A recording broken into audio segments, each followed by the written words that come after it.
कधी नव्हे ते सईने माझ्याकडे काहीतरी मागितलं होतं, पण तिची साधी इच्छाही पूर्ण करू शकले नाही मी. आज मी कोणावर अवलंबून नसते तर ही वेळ आली नसती. सईने लहान वयातच कमवायला सुरुवात केली, वरूनही त्याच्या परीने कष्ट करतोय. इतके दिवस माझ्या आजारपणामुळे गप्प होते, पण आता असं एका जागी बसून नाही चालणार.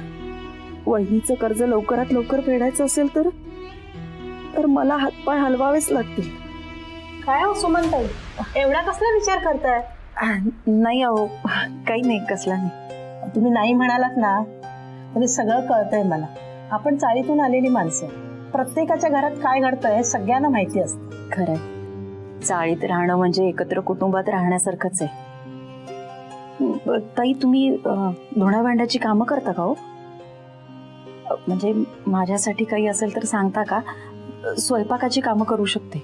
अहो, मी तेच सांगायला आले होते. मी जिथे काम करते ना तिथे बाजूच्याच घरात पोळ्यांचं काम होते. ते लोक आजच मला विचारत होते. ती खूप चांगली माणसं आहेत. आणि तुमचंही अगदी अर्ध्या तासात काम होऊन जाईल. तुम्हाला पाहिजे असेल तर विचारते मी त्यांना. आणि तसंच एका कामात ना आणखीन कामं मिळत जातात. बरोबर आहे, चालेल, सांगा ना माझ्यासाठी. मी आधी त्यांना विचारते, मग मी तुम्हाला येऊन सांगते. बरं, चला येऊ मी.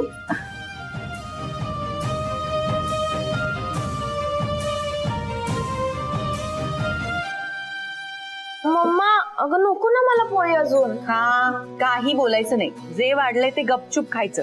ती बारीक झालीस बघ.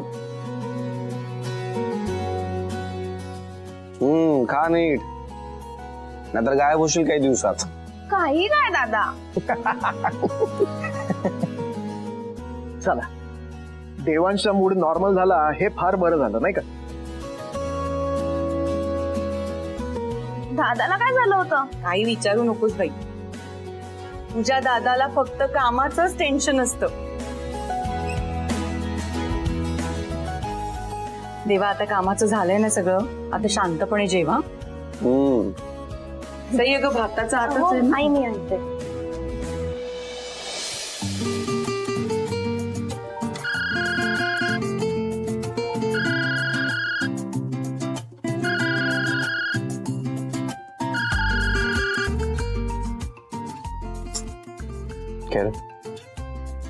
गर्लफ्रेंड काही काय त्यात एवढ्या या सगळ्या गोष्टी करायचं. तू केलंस कधी? मी नाही केलं म्हणून तू नाही करायचा असा काही नियम आहे का?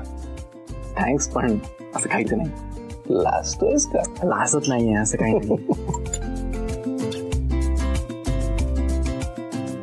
कट का करतोय हा?